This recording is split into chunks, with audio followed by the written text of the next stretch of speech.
en plus de la première, celle qui avait eu autant d'Abraham. Et Isaac partit pour Guérar chez Abimélik, roi des Philistins. Le Seigneur lui apparut et dit: Ne descends pas en Égypte, mais demeure dans le pays que je t'indiquerai. Séjourne dans ce pays, je serai avec toi et je te bénirai, car à toi et à ta descendance, je donnerai tous ces pays. Je tiendrai le serment que j'ai prêté à Abraham, ton père. Je rendrai ta descendance aussi nombreuse que les étoiles du ciel, et je lui donnerai tous ces pays. C'est par ta descendance que se béniront toutes les nations de la terre, puisque Abraham a écouté ma voix et qu'il a gardé mes observances, mes commandements, mes décrets et mes lois. Isaac demeura donc à Guérar. Les hommes de cet endroit l'interrogèrent sur sa femme, et il répondit: C'est ma sœur, car il avait peur de dire: C'est ma femme.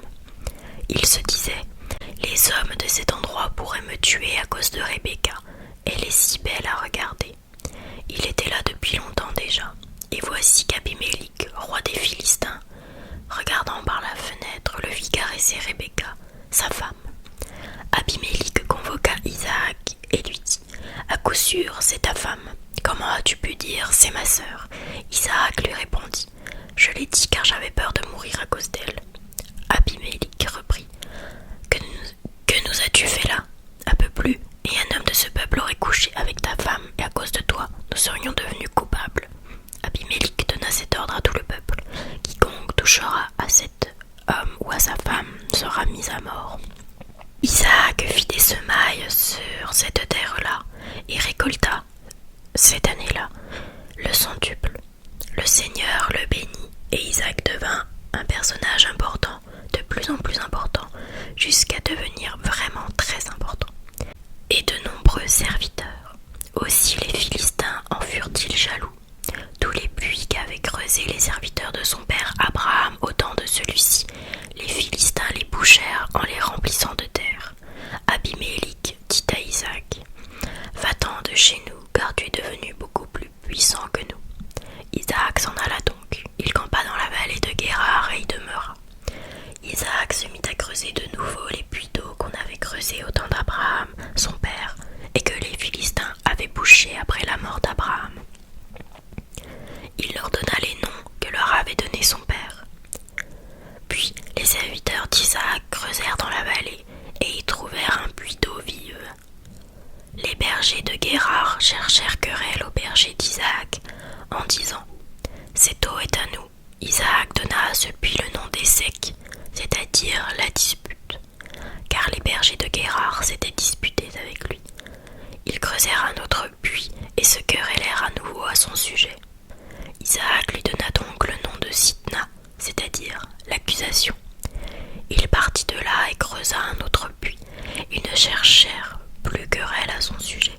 Isaac donna à ce puits le nom de Robos, c'est-à-dire les largesses, et dit: Maintenant le Seigneur nous a mis au large, nous allons prospérer dans le pays. De là, il monta à Beersheba.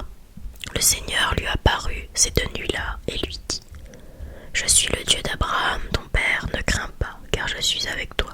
Je te bénirai et je multiplierai ta descendance, à cause d'Abraham, mon serviteur.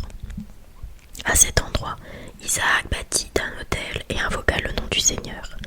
Là, il planta sa tente et ses serviteurs forèrent un puits. Abimélik, accompagné d'Aouzat, un de ses proches, et de Picol, le chef de son armée, sortit de Guérar pour aller rencontrer Isaac. Celui-ci leur dit: Pourquoi êtes-vous venus vers moi alors que vous me détestez et m'avez renvoyé de chez vous? Ils répondirent: Nous avons bien dû constater que le Seigneur est avec toi, et nous avons dit qu'un même serment nous unisse, nous et toi, et nous conclurons ensemble une alliance. Tu ne nous feras pas de mal, et de même que nous ne t'avons pas frappé et que nous t'avons uniquement fait du bien et renvoyé en paix. À présent, tu es le béni du Seigneur. Alors il leur fit un festin. Ils mangèrent et ils burent. Ils se levèrent de bon matin et prêtèrent serment l'un à l'autre. Puis Isaac les congédia et ils le quittèrent en paix. Ce jour-là, les serviteurs d'Isaac vinrent l'informer au sujet du puits qu'il creusait. Ils ils lui dirent « Nous avons trouvé de l'eau ». Il donna au puits le nom de Gibéa, c'est-à-dire le serment. Et voilà pourquoi aujourd'hui encore on appelle cette ville Beersheba.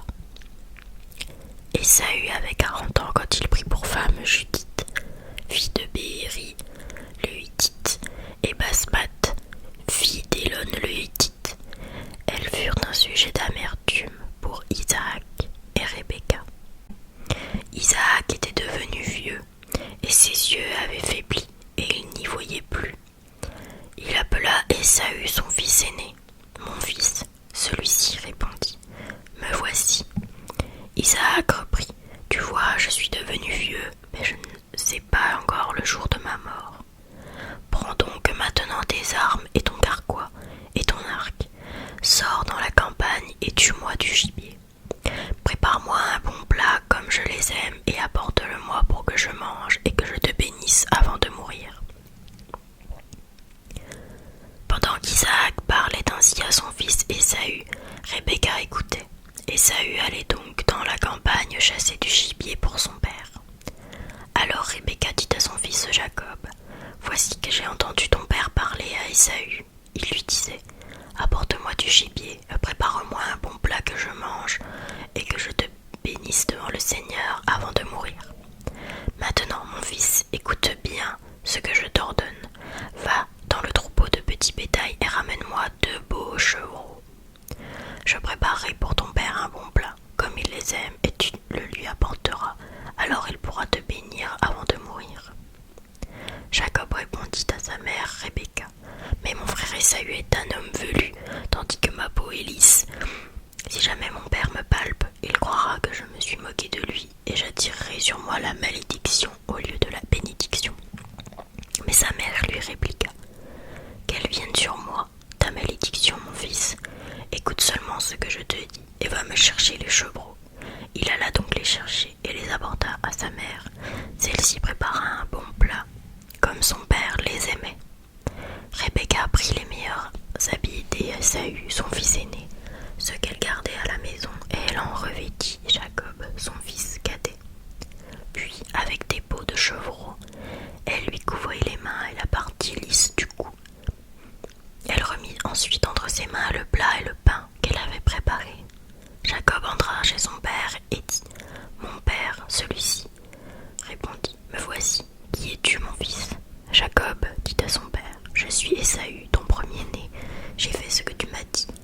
Viens donc t'asseoir, mange de mon gibier, alors tu pourras me bénir. »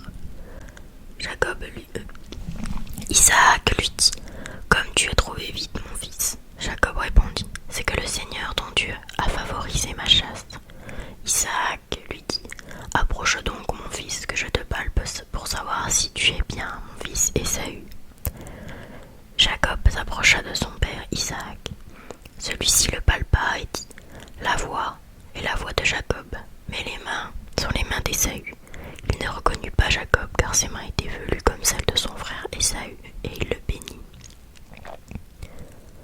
Il dit encore, « C'est bien toi, mon fils Ésaü. » Jacob répondit, « C'est bien moi. » Isaac reprit, « Apporte-moi le gibier, mon fils, j'en mangerai, et alors je pourrai te bénir. » Jacob le servit, et il mangea. Jacob lui présenta du vin, et il but. Son père Isaac dit alors, « Approche-toi et embrasse-moi, mon fils. » Comme Jacob s'approchait l'embrasser, Isaac respira l'odeur de ses vêtements et le bénit en disant, « Voici que l'odeur de mon fils est comme l'odeur d'un champ que le Seigneur a béni. Que Dieu te donne la rosée du matin et une terre fertile, froment et vin nouveau en abondance. Que des peuples te servent, que des nations se prosternent devant toi. Sois un chef pour tes frères, que les fils de ta mère se prosternent devant toi. Maudit soit celui qui te maudira, béni soit celui qui te bénira. » À peine Isaac avait-il fini de bénir Jacob, et Jacob avait-il quitté son père que son frère Ésaü revint de la chasse. Lui aussi prépara un bon plat et l'apporta à son père en lui disant, « Que mon père se lève et mange du gibier de son fils, alors tu pourras me bénir. » Isaac lui demanda, « Qui es-tu »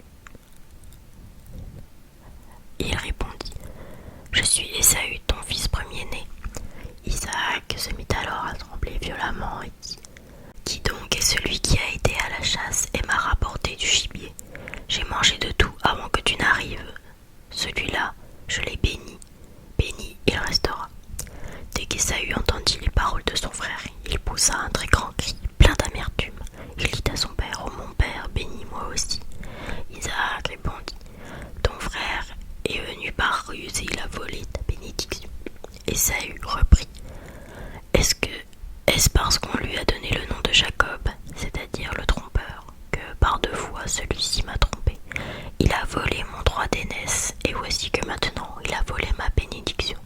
Ne m'as-tu pas réservé une bénédiction? » Isaac répondit à Ésaü: « Voici que j'ai fait de lui ton chef. Je lui ai donné tous ses frères pour serviteurs, je l'ai pourvu de froment et de vin nouveau. Que puis-je encore faire pour toi, mon fils? » Ésaü répondit à son père: « N'as-tu donc qu'une seule bénédiction, mon père? Oh mon père, bénis-moi aussi. » Puis Ésaü éleva la voix et pleura. Alors Isaac reprit la parole et dit: « Loin des terres fertiles sera ta demeure, loin de la rosée qui tombe du ciel. Tu vivras grâce à ton épée, tu serviras ton frère, mais à force de vagabonder, tu ôteras son joug de ton cou. » Ésaü se mit à considérer Jacob comme son ennemi à cause de la bénédiction qu'il avait reçue de son père. Il se disait en lui-même: « Le moment du deuil de mon père approche, alors je tuerai mon frère Jacob. » On rapporta à Rebecca les paroles d'Ésaü, son fils aîné, et elle fit appeler Jacob, son fils cadet. Elle lui dit: « Voici que ton frère Ésaü veut se venger de toi en te tuant. Maintenant, mon fils, écoute-moi bien. Lève-toi et fuis à Haran, chez mon frère Laban. Tu habiteras avec lui quelque temps, jusqu'à ce que la fureur de ton frère se détourne de toi. Oui, que sa colère se détourne de toi et qu'il oublie ce que tu lui as fait. Alors j'enverrai quelqu'un te chercher là-bas. Pourquoi serais-je privé de mes 2 enfants le même jour? » Isaac appela Jacob, le bénit et lui donna cet ordre: « Tu n'épouseras pas une fille de Canaan. Lève-toi, va dans la région de Padan Aram, à la maison de Bethuel, le père de ta mère, et là tu prendras pour femme l'une des filles de Laban, le frère de ta mère. Que le Dieu puissant te bénisse et qu'il te fasse fructifier et te multiplier, et que tu deviennes ainsi une assemblée de peuples. Qu'il te donne la bénédiction d'Abraham, à toi et à ta descendance, pour que tu possèdes la terre où tu es venu en immigrer, la terre que Dieu a donnée à Abraham. » Ainsi, Isaac a envoyé Jacob, et celui-ci partit pour la région de Padan Aram, chez Laban, fils de Bethuel, l'Arménien, frère de Rebecca, la mère de Jacob et d'Ésaü. Ésaü vit qu'Isaac avait béni Jacob et l'avait envoyé en Padan Aram pour y prendre femme. En le bénissant, il lui avait donné cet ordre: « Tu n'épouseras pas une fille de Canaan. » Jacob avait obéi à son père et à sa mère. Il était parti en Padan Aram. Ésaü comprit alors que les filles de Canaan ne valaient rien aux yeux de son père Isaac, et il alla trouver Ismaël. En plus de ses femmes, il épousa Mahalat, fille d'Ismaël, fils d'Abraham. Mahalat était la sœur de Nébaios. Jacob partit de Beer-Shéba et se dirigea vers Haran. Il atteignit le lieu où il allait passer la nuit, car le soleil était couché. Il y prit une pierre pour la mettre sous sa tête et dormit en ce lieu. Il eut un songe. Voici qu'une échelle était dressée sur la terre. Son sommet touchait le ciel et des anges de Dieu montaient et descendaient. Le Seigneur se tenait près de lui.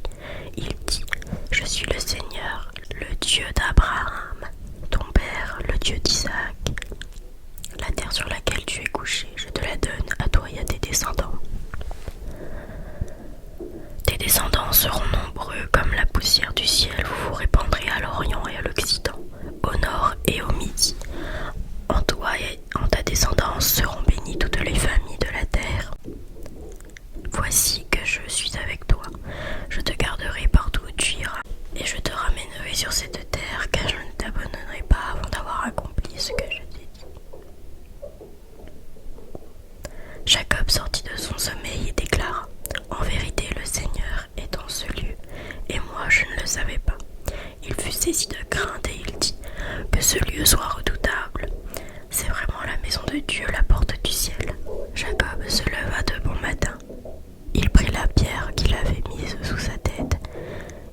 dressa pour en faire une stèle, et sur le sommet il versa de l'huile. Jacob donna le nom de Béthel, c'est-à-dire maison de Dieu, à ce lieu qui auparavant s'appelait Luz. Alors Jacob prononça ce vœu: si Dieu est avec moi, s'il me garde sur le chemin où je marche, s'il me donne du pain pour manger et des vêtements pour me couvrir, et si je reviens sain et sauf à la maison de mon père, le Seigneur sera mon Dieu. Cette pierre dont j'ai fait une stèle sera la maison de Dieu. De tout ce que tu me donneras, je